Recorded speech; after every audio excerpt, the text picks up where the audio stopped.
최근에 좀처럼 사라지지 않는 이 코로나19 사태의 바이러스를 보면서 과학은 이미 인류의 비상사태라고 말씀을 했습니다.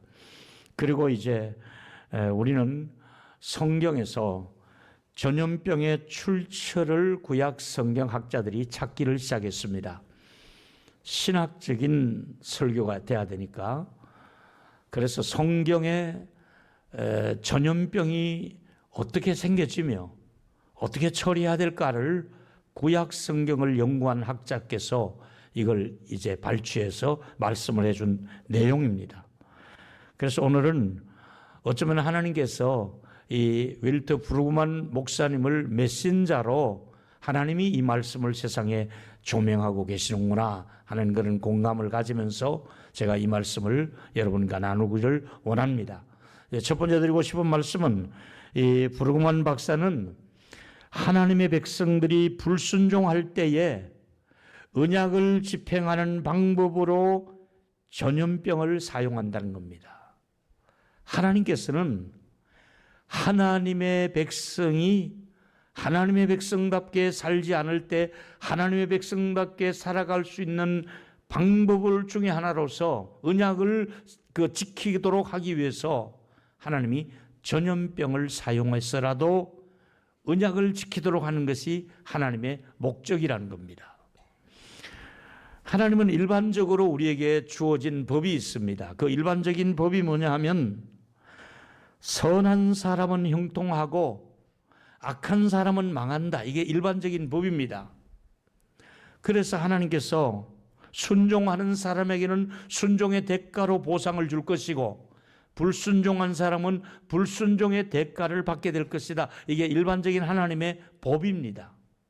그런데 대표적인 것이 바로 시편 1편에 보면 복 있는 사람은 악인의 꾀를 쫓지 아니하며 그 형사가 다 형통하리로다 이렇게 끝나는데 악인은 그렇지 않으며 바람에 나는 겨와 같도다 이러면서 6절에 보니까 무릇 의인들의 길은 여호와께서 인정을 하시나 악인의 길은 망하리로다. 하나님이 인정하는 사람이 있는데 누굽니까? 의인들입니다. 그런데 망하는 사람이 누굽니까? 악한 사람은 결국은 망하게 된다는 전제를 말씀하고 있습니다.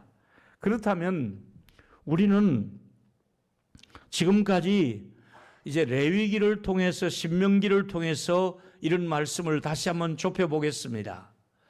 레위기서에 먼저 보면 레위기 26장 23절에 보면 이런 일을 당하여도 어떤 일입니까?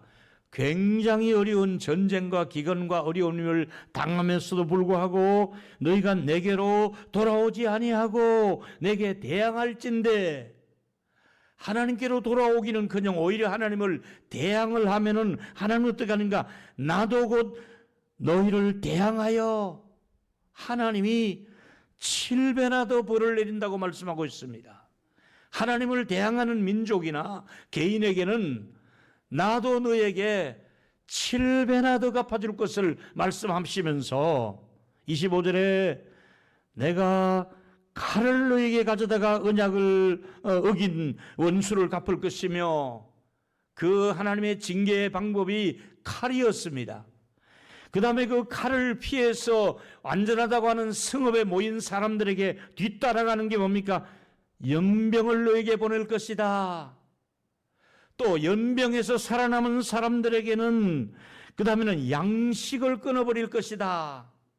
그래서 양식이 없으니까 부엌 하나에 10명의 여인들이 서로 밥 한 숟갈이라도 더 얻어가려고 서로가 다투고 있는 그런 어려운 궁색한 모습을 우리에게 보여주고 있지 않습니까? 이 레위기 28장에서 너희들이 나를 대적하면 나도 너희를 대적할 것인데 7배나 더 갚아줄 것이다. 근데 방법 중에 하나로 1차적으로 내가 전쟁을 너희에게 보낼 것이다. 그런데 전쟁에 살아남았다고 안심할 줄 아느냐? 너희들이 안전하다고 생각하는 그곳에 연병이 들어갈 것이다. 연병을 피했느냐? 양식을 끊어버릴 것이다. 그래서 구약에 하나님이 심판하는 방법이 세 가지였습니다. 전쟁과 연병과 양식이었습니다. 지금 이 시대가 이런 것들이 풍요롭게 지나는데 하나님께서는 이제 이런 방법을 통해서 하나님이 인류에게 메시지를 보내는 것이지요. 이것은 선택된 이스라엘 백성들이 하나님을 대적할 때에 이런 일이 있을 것을 경고한 메시지고요. 브루그만 박사는 하나님의 백성들이 불순종의 결과로서 전염병을 감염되고 전염병에 시달릴 수밖에 없는 결론은 불순종이 전염병의 원인이라고 말씀하고 있습니다. 두 번째는 하나님은 특정한 목적을 이루실 때 재앙 중에서 재앙만 임하는 것이 아니라 하나님의 권능을 드러낸다는 겁니다. 재앙에서 하나님의 권능이 나오더라는 겁니다. 보실까요? 하나님이 권능을 드러낼 때에 재앙이 연속적으로 일어났던 적이 있는데 그 연속적인 재앙이 일어났을 때가 열재앙, 애굽에서 열재앙이 내려졌습니다. 열재앙을 일으킨 목적은 히브리 노예들을 자유를 주어서 가나안 땅에 들어가게 하는 것이 하나님의 목적이었습니다. 자유를 얻어서 하나님의 민족을 따로 만들고 싶은 것이 하나님의 의도하신 구속사적인 의미였습니다. 그런데 거룩하신 하나님께서 이 기적을 베푸실 때 권능을 드러내는데 출애굽기 6장 6절에 보니까 그러므로 이스라엘 자손에게 말하기를 나는 여호와로다. 내가 애굽 땅에서 무거운 짐 밑에서 너희를 빼내어 그들 노예에서 너희를 건지며 편팔과 그래서 너희를 건져내서 속량을 했다 이렇게 말하면서 내가 너희들을 건져낼 목적으로 이 재앙을 너희들에게 쏟아놓았다고 말씀하고 있습니다. 그러면서 하나님께서 왜 그러면 구출하려고 했습니까? 하고 물었더니 하나님께서는 내가 너희들을 언약 백성 나와 너 사이에 언약을 맺는 백성을 하나 만들고 싶다. 그래서 출애굽기 6장 7절에 너희를 내 백성으로 삼고 이렇게 많은 재앙에서 너희를 구출하는 이유는 너희들을 내 백성으로 삼고 나는 너희 하나님이 되리니 내가 너희 하나님이 되려고 너희들을 이렇게 구출해냈고 그래서 애굽 사람의 무거운 짐 밑에서 너희들을 빼낸 너희 하나님 여호와인 줄 알게 하려 함이라. 하나님이 하나님이시라는 것을 알리려고 재앙을 쏟았고 거기서 빼내주셨고 빼낸 이유가 너희들을 내 백성 삼으려고 내가 그렇게 했다고 성경은 정리하고 있습니다. 그렇다면 하나님의 영광이 드러내는 것이 땅의 하나님의 백성들의 목적입니다. 이 하나님의 이름을 드러내게 하려고 더 큰 사건이 일어나는데 드디어 이제 출애굽의 명령이 떨어졌고 모든 이스라엘 백성들이 가족들의 손을 이끌고 홍해길 속에 왔고 모세가 지팡이로 그 길을 가르니 홍해가 육지처럼 모든 이스라엘 백성이 다 건너가게 하고 추격하는 이스라엘의 마병을 바람으로 막으면서 모래바람으로 막으면서 이스라엘 백성들이 다 건너갈 때까지 애굽의 추격부대가 뒤따르지 못하도록 방해를 했다가 이스라엘 백성들이 한 사람도 빠짐없이 완전히 저쪽으로 건넌 다음에 드디어 이 마병이 이 마른 땅 바닷 가운데 몰고 마병이 들어갔을 때 어떤 일이 일어났습니까? 출애굽기 14장 17절 18절 내가 애굽 사람의 마음을 완악하게 할 것인지 그들이 그의 뒤를 따라 들어갈 것임이라. 내가 바로와 그의 군대 모든 병거와 마병으로 말미암아 영광을 얻으리니 어떻게 되었습니까? 내가 바로와 그 병거 마병으로 말미암아 영광을 얻을 때에 애굽 사람들이 나 여호와인 줄을 알리라. 할렐루야. 애굽 사람들은 하나님이 누구냐 이거요. 바로가 최고의 신인 줄 알았는데 그들의 모든 마병들이 애굽 그 바다에 수장될 때에 애굽 사람 전체의 입에서 하나님이 그렇게 하셨대. 그들을 그렇게 홍해물을 가르시고 모든 애굽의 마병들을 빠뜨린 분이 하나님이 그렇게 하셨대. 하나님이 위대하신 분이야. 하나님의 이름을, 하나님의 영광을 땅 위에 드러내는 것이 목적이었습니다. 바로와 모세의 대결은 하나님이 하나님 되신 것을 드러내기 위해서 대결을 하신 것이고, 하나님은 애굽과 이스라엘 사람들을 애굽에서 구원해 주신 것이 목적이었습니다.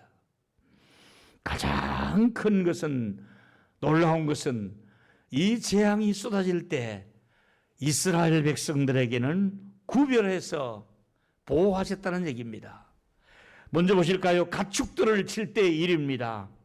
출애굽기 9장 4절에 보니까 이스라엘의 모든 가축과 애굽의 가축을 구별하는데 이스라엘 자손에게 속한 자는 가축이 한 마리도 죽지 않았다고 얘기하고 있습니다. 하나님은 가축조차도 이스라엘에게 속한 가축은 보호하고 있지 않습니까? 이런 말씀을 우리가, 이런 능력을 믿어야 됩니다.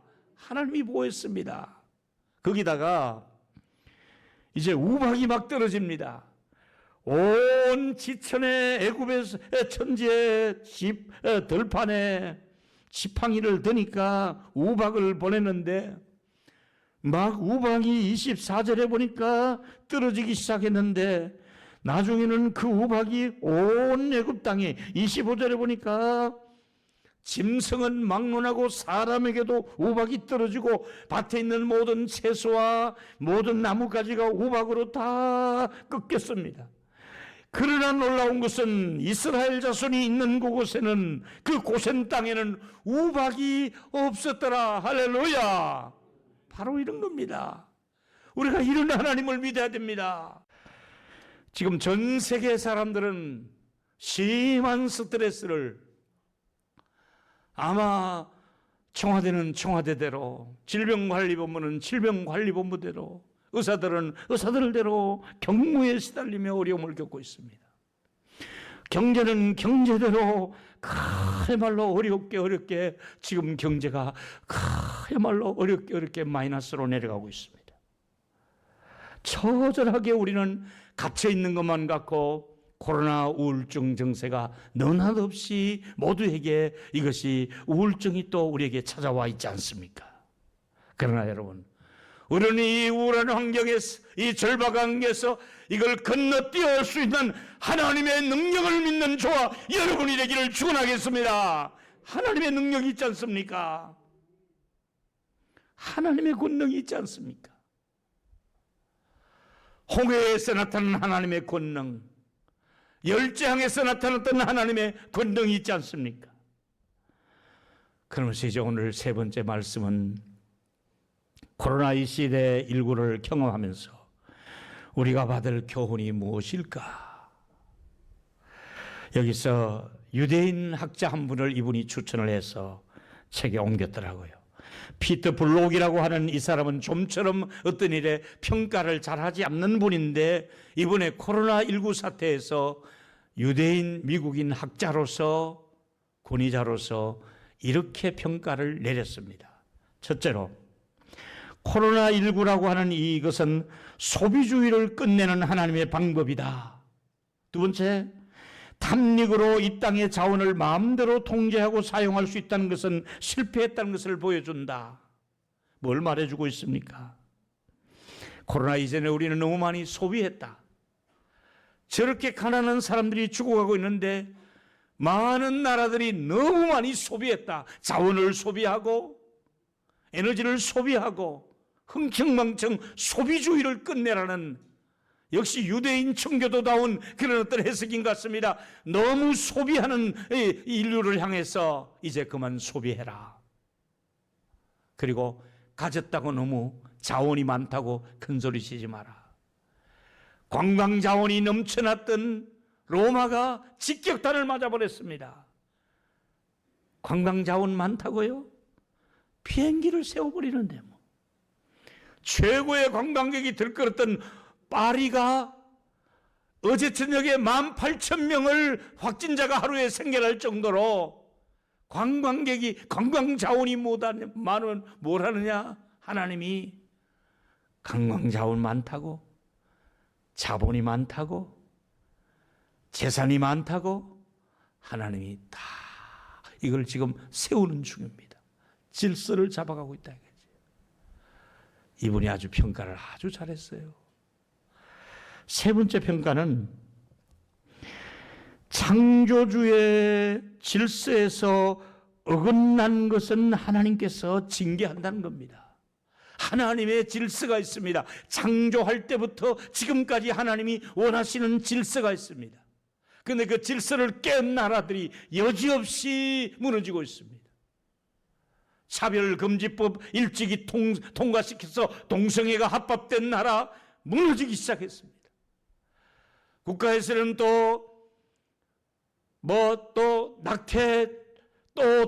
낙태해도 된다는 식으로 또 법을 지금 끌어올릴 때 여전히 그것은 하나님이 원하는 법이 아닙니다. 생명은 하나님께 속한 것이지요. 이런 법들, 악법들, 하나님께서 이런 걸 통하여 하나님이 이 땅에 징계하고 계신다. 또 하나는 특히 우리의 삶과 가정에 하나님을 가장자리에 틈새의 신으로 놓고 있다 그죠. 하나님을 이용하고 있다. 하나님이 주가 되시는 것이 아니라 하나님이 적당한 곳에 두었다가 필요할 때는 하나님이 꺼내서 불러다 쓰고, 필요할 때는 주여 주여 하고 필요치 않을 때는 하나님을 싹 돌아서는 이런 상황이 있으니 모든 사람들아 이제는 하나님을 이용하지 말라. 코로나 앞에서는 하나님을 찾아라는 메시지를 보내고 있는 겁니다.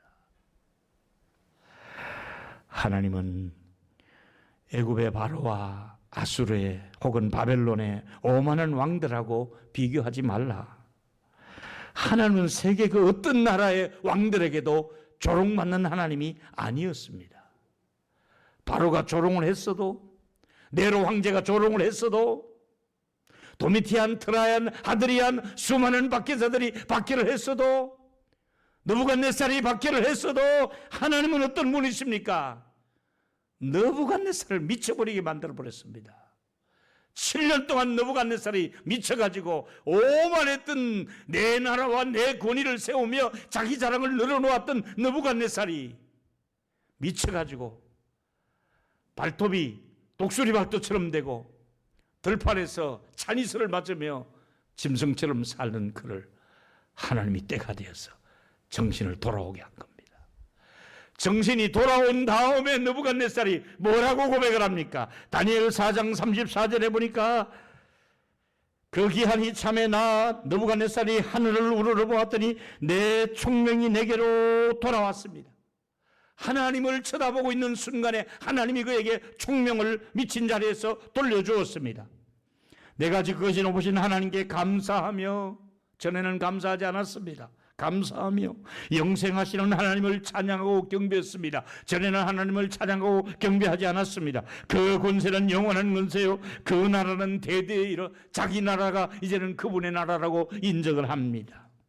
땅의 모든 사람들이 없었던 것 같이 여기시며 하늘의 군대든지 땅의 사람이든지 그는 자기의 뜻대로 행하시나니 그의 손을 금하든지 혹은 이르기를 내가 무엇을 하느냐고 할 자가 아무도 없도다. 그때 내 총명이 내게로 돌아왔고 내 나라의 영광이 대하여서도 내 위엄과 영광이 내게로 돌아왔고 나의 모사들과 가는들이 내게로 찾아오니 내가 내 나라를 다시 세움을 받고 또 지극한 위세가 내게 더하여 졌느니라.